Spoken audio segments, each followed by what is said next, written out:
আমাদের চ্যানেলটিতে আপনাদের সবাইকে স্বাগতম। এখানে আপনি পাবেন দারুণ সব গোয়েন্দা কাহিনী, একের পর এক রহস্য, বুদ্ধিদীপ্ত তদন্ত আর শ্বাসরুদ্ধকর মোড়। সত্যি, মিথ্যে, অপরাধ আর প্রমাণ সব মিলিয়ে এক অদ্ভুত দুনিয়া, যেখানে প্রতিটি কাহিনী আপনাকে নিয়ে যাবে রহস্যের গভীরে। আপনাদের সবাইকে সম্পূর্ণ গল্পটি শোনার অনুরোধ রইল, তাই হেডফোন পরে বসে পড়ুন, কারণ গল্প শুরু হচ্ছে ঠিক এখনই। আজকের গল্প পোড়া বাড়ির কাহিনী। চাঁদহীন এক অমাবস্যার রাত। রাত তখন প্রায় ৩টা। শহরতলির পুরনো এক মহল্লায় হঠাৎ কেঁপে উঠল রাতের নিস্তব্ধতা। জ্বলন্ত আগুনের লেলিহান শিখায় আকাশ ছুঁয়ে উঠল এক পোড়ো বাড়ি। মানুষ ঘুম থেকে উঠে ভয় আর কৌতূহলের মিশ্র প্রতিক্রিয়ায় জানালা খুলে দেখল পুরনো সাহেব বাড়ি পুড়ছে। ফায়ার ব্রিগেড এলো ১৫ মিনিট পর। এতক্ষণে আগুন ছড়িয়ে পড়েছে ৩তলা পুরনো কাঠের ঘরটিতে। কিছুটা সময় লেগে গেল আগুন সম্পূর্ণভাবে নেভাতে, কিন্তু যখন ধোঁয়া হালকা হতে শুরু করল, তখন এক ভয়াবহ আবিষ্কার হল। বাড়ির ২য় তলার একটি ঘরের কোণায় পাওয়া গেল একটি অর্ধপোড়া দেহ। ইন্সপেক্টর সাহা দ্রুত ঘটনাস্থলে এলেন। গন্ধ ও পোড়া শরীরের ধরন দেখে তিনি প্রাথমিকভাবে বললেন, এটা দুর্ঘটনাই মনে হচ্ছে। শর্ট সার্কিট থেকে আগুন লেগেছে বোধহয়, তবে ফরেনসিক রিপোর্ট আসার পর নিশ্চিত হওয়া যাবে। কিন্তু আশপাশের কিছু লোকজন কথা বলছে ফিসফিস করে, এই বাড়িটা তো অনেক বছর খালি ছিল। না না, কেউ এসে উঠেছিল নাকি কিছুদিন আগে। ওই অর্ণব বাবু, শোনা গেছে। কে জানে ওরই কিছু হলো কিনা। সকালের আলো ঠিকঠাকভাবে শহরকে ছুঁতে না ছুঁতেই গোয়েন্দা রুদ্র সেন পৌঁছে গেলেন ঘটনাস্থলে। তিনি ইদানিং পুলিশের সঙ্গে সরাসরি যুক্ত না থাকলেও তার খ্যাতি এমন এক পর্যায়ে পৌঁছেছে যে জটিল কেসে পুলিশ নিজেই তাকে ডাকে। ইন্সপেক্টর সাহা বললেন, রুদ্রদা, ফায়ার ব্রিগেড বলেছে শর্ট সার্কিট, কিন্তু একটা ব্যাপার মিলছে না। এই বাড়িতে তো বিদ্যুৎ সংযোগই ছিল না। গত ৫ বছর ধরে মিটার কাটা। তাহলে শর্ট সার্কিট কিভাবে হলো? রুদ্র চোখ সরু করে বললেন, খুব ভালো রহস্যের গন্ধ আমি পাচ্ছি। তুমি বলছো বাড়িটা দীর্ঘদিন খালি ছিল, তাই তো? হ্যাঁ, তবে শুনেছি সম্প্রতি একজন উঠেছিলেন, অর্ণব মিত্র। মিডল এজড লোক, কিন্তু কেউ ঠিকমতো দেখেনি ওকে। প্রায় গা ঢাকা দিয়ে চলত। লোকটা কোথা থেকে এলো তাও কেউ জানে না। রুদ্র পোড়া দেয়ালের চারপাশ ঘুরে দেখলেন। একসময় থেমে বললেন, মৃতদেহটা কার সেটা কি নিশ্চিত? ইন্সপেক্টর বললেন, না, পুরো দেহ পুড়ে গেছে। চেহারা শনাক্ত করা অসম্ভব, তবে পকেটে একটা আধপোড়া পরিচয়পত্র পাওয়া গেছে। তাতে নাম লেখা ছিল অর্ণব মিত্র, সঙ্গে একটা ঘড়ি আর এক জোড়া চাবির গোছা। চাবির গোছা তো গুরুত্বপূর্ণ হতে পারে, রুদ্র বললেন। আমাকে দিন তো। এই পোড়া ঘরের কোন দরজাটা এখনো তালাবন্ধ? পুলিশ জানালো, ৩য় তলার এক ঘর এখনো তালাবদ্ধ। সেখানে আগুন লাগেনি তেমন। রুদ্র নিজ হাতে চাবি লাগিয়ে দরজাটা খুললেন। ঘরটা যেন ঠিক আগুনের আগের মুহূর্তের মতোই রয়ে গেছে। বিছানায় হালকা ধুলো, টেবিলের উপর পুরনো কিছু চিঠি, আর এক কোণে রেকর্ড প্লেয়ার। রুদ্র একটা চিঠি তুলে নিলেন, খুলে পড়লেন। কাগজটা ভিজে, তবু কিছুটা লেখা পড়া যায়। যদি কখনো আমার খোঁজ না পাও, জেনে রেখো কেউ আমাকে খুন করার চেষ্টা করছে। আমার বিশ্বাস ও এখনো ওখানেই আছে, সাহেব বাড়ির নিচে। রুদ্র থেমে গেলেন, চোখ ঘনিয়ে এলো। এটা যদি অর্ণবের চিঠি হয়, তবে সে জানত সে বিপদে। কিন্তু প্রশ্ন হল, কে এই ও? আর সাহেব বাড়ির নিচে কি আছে? ইন্সপেক্টর সাহা অবাক হয়ে বললেন, তাহলে আপনি বলছেন এটা পরিকল্পিত হত্যাকাণ্ড হতে পারে? রুদ্র শান্ত গলায় বললেন, আমি কিছু বলছি না এখনই, শুধু বলছি তদন্তটা গভীর করা উচিত। সকাল 10টার দিকে রুদ্র সাহেব বাড়ি থেকে বেরিয়ে এলেন।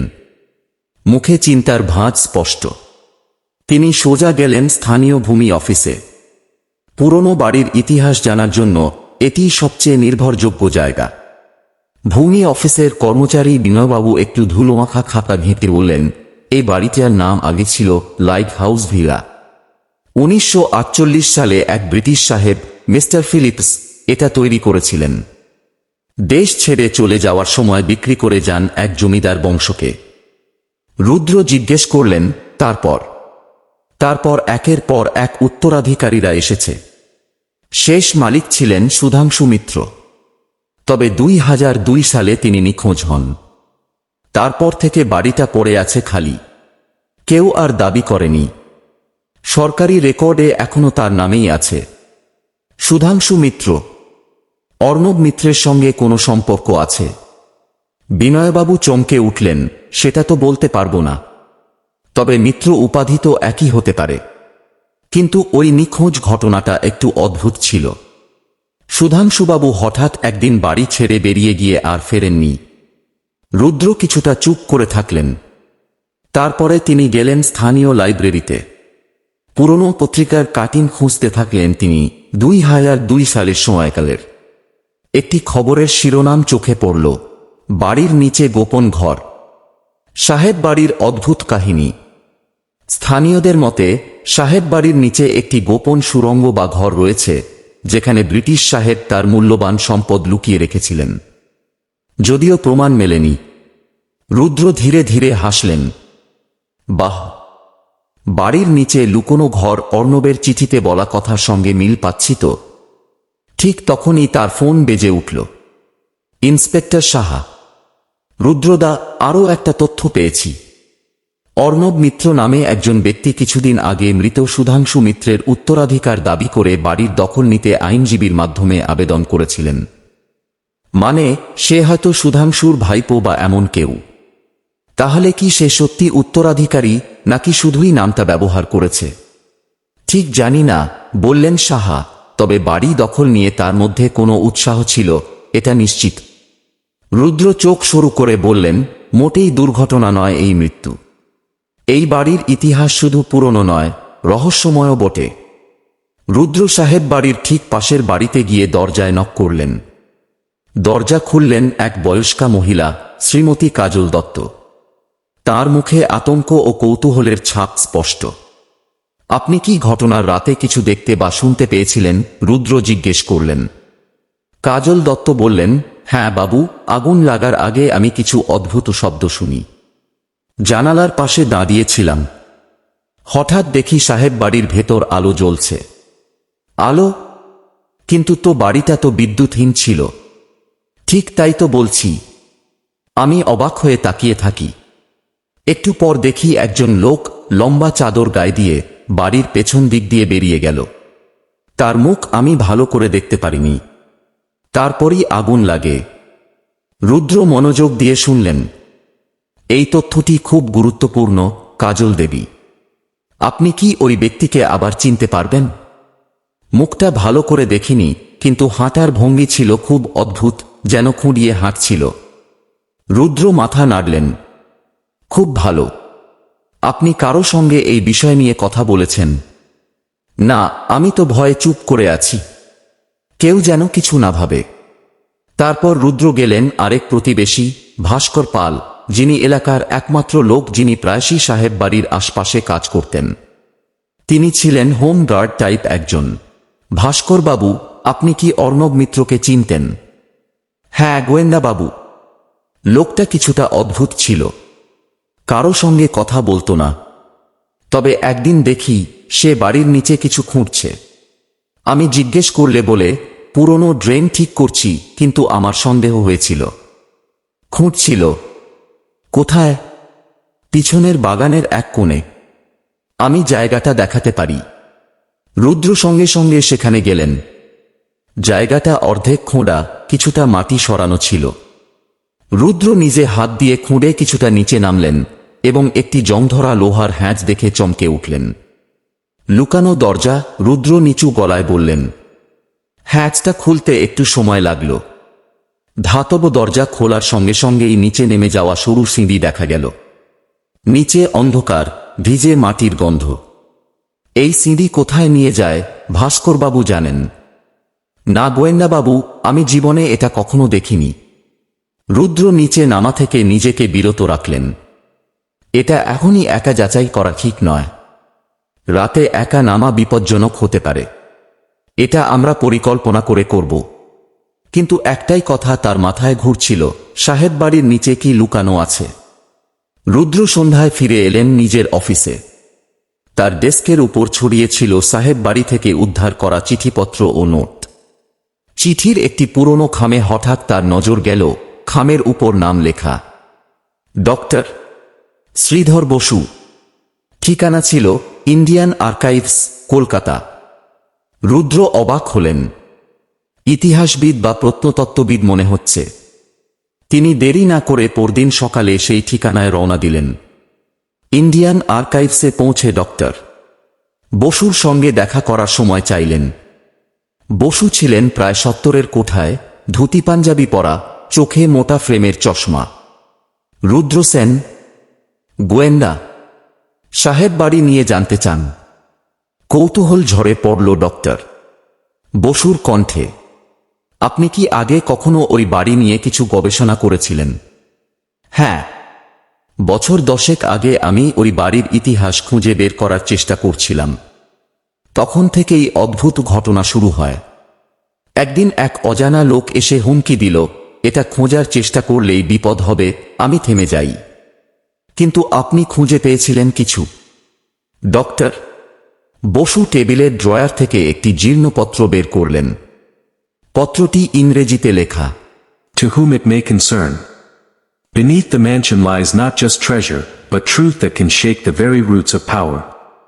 Protect it from the greedy. Bury it in silence. Lieutenant Colonel Edward Phillips, 1947. রুদ্র পত্রটি পড়ে চমকে গেলেন। এই চিঠি যদি সত্য হয়, তাহলে সাহেব বাড়ির নিচে শুধু ধনদৌলত নয়, এমন কিছু আছে যা অনেকের গোপন কথা ফাঁস করতে পারে। ডক্টর বসু আরও জানালেন, একবার শোনা গিয়েছিল ফিলিপস সাহেব ভারতের স্বাধীনতা নিয়ে কিছু গোপন দলিল রেখে গিয়েছিলেন। হয়তো তার প্রমাণ, বা কারো বিশ্বাসঘাতকতার প্রমাণ। কে জানে? রুদ্র এবার পুরো দৃশ্যপট বুঝতে শুরু করলেন। অর্ণব সেই প্রমাণ খুঁজে পেতে চেয়েছিল, এবং সেই কারণেই সে খুন হয়েছে। কিন্তু প্রশ্ন রয়ে যায়, কে খুন করল? শুধু লোভের জন্য, নাকি কেউ চায় এই সত্য চাপা থাক? রুদ্র মনে মনে সিদ্ধান্ত নিল, রাতেই সে নামবে সাহেব বাড়ির নিচে। একা নয়, সঙ্গে নেবে সাহা ও আরও একজন সহকারীকে। কারণ এবার তদন্ত শুধু একটি মৃত্যুর নয়, ইতিহাসের গভীরে প্রবেশের। রাত 10টা। চারদিকে নিস্তব্ধতা নেমে এসেছে। শহরতলির অন্ধকার আর নিঃশব্দ বাতাস যেন অদৃশ্য কিছুর পূর্বাভাস দিচ্ছে। সাহেব বাড়ির পেছনের বাগানে আবার জড়ো হয়েছে 3 জন, গোয়েন্দা রুদ্র সেন, ইন্সপেক্টর সাহা এবং পুলিশের এক বিশ্বস্ত কনস্টেবল মনোজ। সবাই প্রস্তুত তো? রুদ্র নিচু গলায় জিজ্ঞেস করলেন। 3 জনে একে একে সিঁড়ি বেয়ে নামতে লাগলো লোহার হ্যাঁচ খুলে। নিচের দিকে যাওয়া সরু সিঁড়ি যেন শেষ হতেই চায় না। অন্ধকার এত ঘন যে টর্চের আলো পর্যন্ত হজম হয়ে যাচ্ছে। সিঁড়ির নিচে এসে তারা দেখতে পেল একটা ছোট গুহার মতো জায়গা। চারদিকে পাথরের দেওয়াল, সামনে ধুলো ঢাকা একটি লোহার দরজা। দরজার মাঝখানে ব্রিটিশ ইস্ট ইন্ডিয়া কোম্পানির প্রতীক খোদাই করা। এটা তাহলে সত্যিই ব্রিটিশ সাহেবের গোপন ভল্ট, সাহা ফিস করে বললেন। রুদ্র দরজায় হাত রাখলেন, ধীরে ধীরে চাপ দিলেন। কড়কড় করে শব্দ করে দরজাটা খুলে গেল। ভেতরে প্রবেশ করতেই তারা থমকে গেল। ঘরটির মধ্যে রেলিং ঘেরা একটি মঞ্চ। তার চারপাশে ধাতব আলমারিতে ভরা পুরনো দলিল, মানচিত্র ও নথিপত্র। একটা কোণে টেবিলের উপরে আছে ছোট একটা কাঁচের বাক্স, যার ভেতরে একটি মোটা খাম। রুদ্র সেটি তুলে খুললেন। তার চোখ বিস্ময়ে বড় হয়ে গেল। এটা স্বাধীনতার আগের রাজনীতিকদের এক গোপন চুক্তির কপি। কিছু নাম দেখা যাচ্ছে, কেউ কেউ স্বাধীনতা আন্দোলনের নেতাও। কিন্তু এখানে কিছু ব্রিটিশ অফিসারের স্বাক্ষরও আছে। সাহা হতবাক, তাহলে এটা ঐতিহাসিক চক্রান্তের প্রমাণ? হ্যাঁ, রুদ্র বললেন, এমন কিছু যেটা প্রকাশ পেলে ইতিহাসের পাঠ্যবই পর্যন্ত বদলে যেতে পারে। মনোজ হঠাৎ বলল, স্যার দেখুন, এখানে একটা রেকর্ড প্লেয়ারও আছে, আর পাশেই ক্যাসেট। রুদ্র ক্যাসেট চালালেন। একটি কণ্ঠ ভেসে এলো, যদি কেউ এই রেকর্ড শুনছে, জেনে রাখো আমি অর্ণব মিত্র এই বাড়ির সত্য খুঁজে পেয়েছি। আমার বিশ্বাস কেউ আমাকে খুন করতে আসবে। এই রেকর্ডই আমার শেষ সাক্ষ্য। হঠাৎ ওপর থেকে দরজার বিকট শব্দ এলো, যেন কেউ হ্যাঁচ বন্ধ করে দিল। সাহা চমকে উঠল, কেউ আমাদের দেখে ফেলেছে, দরজা বন্ধ করে দিয়েছে। রুদ্র শান্তভাবে বললেন, আমরা এখানে ঢুকেছি মানে কেউ জানতো আমরা কি খুঁজছি। তার মানে হত্যাকারী এখনো আশেপাশেই। রুদ্র এবার সমস্ত সূত্র একত্রিত করতে শুরু করলেন। একদিকে গোপন চুক্তিপত্র, অন্যদিকে অর্ণবের মৃত্যুর রহস্য, আর এর মাঝখানে সাহেব বাড়ির সেই গোপন ভল্ট। এত সব একসাথে ঘটছে, এর মানে একটাই, এই রহস্য পরিকল্পিত, বহুদিন আগে শুরু হওয়া একটি চক্রান্তের অংশ। রুদ্র প্রথমেই তদন্ত করলেন সেই গাড়ির মালিক রবিকান্ত মিত্র সম্পর্কে। জানা গেল তিনি সুধাংশু মিত্রের সম্পত্তি সংক্রান্ত এক মামলায় উত্তরাধিকার দাবি করেছিলেন। তবে তিনি নিজে ছিলেন সরকারের প্রাক্তন অফিসার, যিনি দুর্নীতির কারণে বরখাস্ত হন। অর্ণব ছিলেন সত্য অনুসন্ধানী সাংবাদিক, যিনি সাহেব বাড়ির গোপন ইতিহাস নিয়ে অনুসন্ধান করছিলেন। রুদ্র বললেন, মানে অর্ণব খুঁজে পেয়েছিল এমন কিছু যা রবিকান্তের সর্বনাশ করতে পারত, তাই তাকে সরিয়ে দিতে চেয়েছিল। সঙ্গে সঙ্গে পুলিশ রবিকান্তকে নজরদারিতে রাখে। এদিকে হসপিটালের সেই অরুণ মুখার্জি নামে ভর্তি হওয়া ব্যক্তির ছবি রেকর্ড থেকে মেলে। ছবি দেখে নিশ্চিত হওয়া যায় সেই অর্ণব মিত্র। অর্ণব বেঁচে আছে, তবে সে কোথায়? রুদ্র এবার ফিরে গেলেন সেই রেকর্ড প্লেয়ারের কাছে। অর্ণবের রেকর্ডে একটি কথা ছিল যা আগেরবার তারা বুঝতে পারেনি। রুদ্র আবার বাজালেন, আমার মৃত্যুর খবর বিশ্বাস করো না। আমি যেখানে সুধাংশু কাকা লুকিয়েছিলেন সেখানেই লুকিয়ে আছি। খুঁজলে পাবে 3 পাথরের নিচে।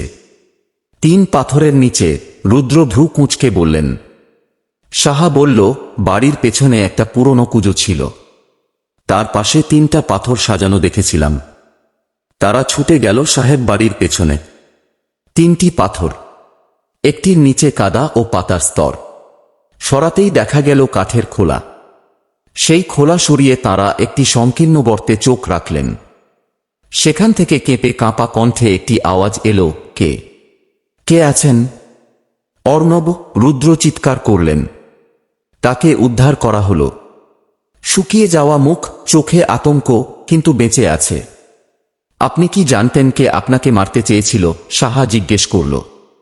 অর্ণব মাথা নাড়ল, হ্যাঁ, রবিকান্ত কাকাকে আমি বিশ্বাস করতাম, কিন্তু তিনি আমার অনুসন্ধান দেখে আতঙ্কে পড়েন। বলেছিলেন যদি এটা প্রকাশ করি আমাদের সবাইকে বিপদে পড়তে হবে। সেদিন রাতে আমি কিছু কাগজ নিয়ে নিচে যাচ্ছিলাম, তখনই কেউ পিছন থেকে আমাকে ধাক্কা মারে। অজ্ঞান হয়ে পড়ি। জেগে দেখি আগুন, চারপাশ জ্বলছে।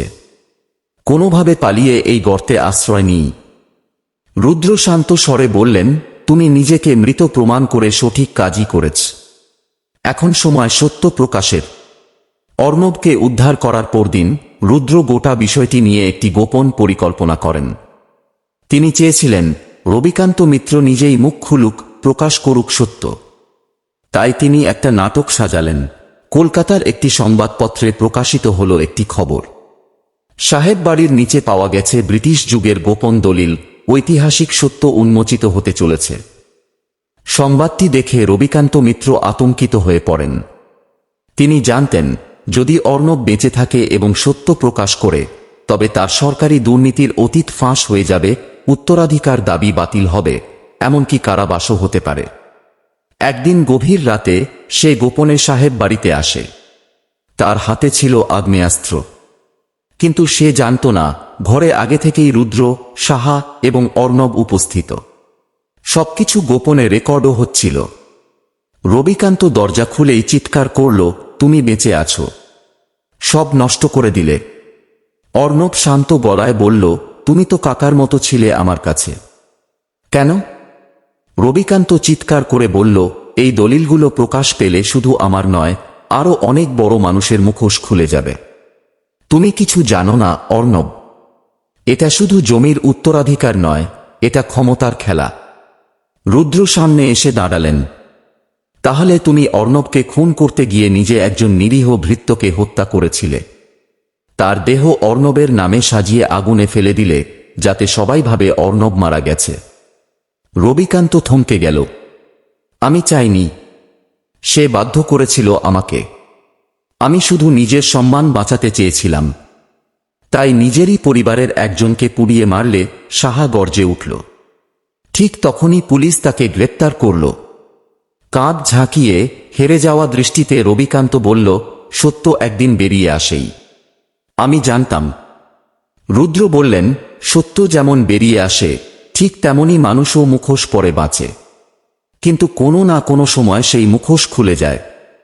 সবাই ফিরে গেছে। সাহেব বাড়ি আজ অনেকটাই নিঃশব্দ, কিন্তু সেই নীরবতার মধ্যেও যেন এক ধরনের ভারমুক্তি। রুদ্র বাড়ির সামনের পুরনো বারান্দায় বসে আছেন, পাশে অর্ণব মিত্র। দূরে সূর্য ডুবে যাচ্ছে ধীরে ধীরে, রক্তিম আকাশে এক নতুন দিন শুরুর প্রতিশ্রুতি। অর্ণব বলল, আমার জীবনের সবচেয়ে বড় শিক্ষা এই কদিনেই হয়ে গেল রুদ্রদা। সত্য যতই অন্ধকারে থাক, কেউ না কেউ খুঁজে পাবে। রুদ্র একটুখানি হেসে বলল, তুমি সত্যি সাহসী। তোমার চেষ্টাতেই এই সত্য আলোতে এসেছে। সাহেব বাড়ি শুধু একটা পুরনো ইমারত নয়, এটা ছিল একটা প্রতীক, লুকিয়ে থাকা অতীত যার ভার বর্তমান বহন করে। অর্ণব চুপ করে রইল। তারপর বলল, তুমি কি ভাবছ এখন? রুদ্র ধীরে ধীরে বললেন, মানুষ অনেক কিছু লুকিয়ে রাখে, সম্পদ, পাপ, এমনকি ইতিহাসও। কিন্তু ইতিহাসকে যদি চাপা দিয়ে রাখা যায়, তাহলে ভবিষ্যতের পথ অন্ধকার হয়। এই বাড়ির নিচে পাওয়া দলিল হয়তো দেশ কাঁপিয়ে দিতে পারত, কিন্তু তাতে কারো সম্মান না বাড়ত, বরং আস্থা হারাত। আমি তাই ঠিক করেছি, এই নথিপত্র সংরক্ষণের জন্য ইতিহাস বিভাগের হাতে তুলে দেব, প্রকাশ নয়। কারণ প্রতিটি সত্যের সঙ্গে থাকে দায়িত্ব। আমরা সত্য জানলাম, অপরাধী ধরা পড়ল, আরেকজন মানুষের জীবন বাঁচল। এর চেয়ে বড় কিছু আর হতে পারে না। সাহেব বাড়ির গেটের সামনে একটি বোর্ড ঝুলে গেল, ঐতিহাসিক সম্পত্তি, সংরক্ষিত অঞ্চল। এতদিনের রহস্য, প্রতারণা, মৃত্যুর কুয়াশা কেটে আজ সাহেব বাড়ির চৌহদ্দিতে নতুন আলো এসেছে। রুদ্র শেষবারের মতো পেছনে তাকালেন। পুরনো বাড়িটার জানালায় যেন হালকা হাসির রেখা। এই রকম রোমাঞ্চকর ভিডিও দেখতে আমাদের চ্যানেলটি সাবস্ক্রাইব করুন।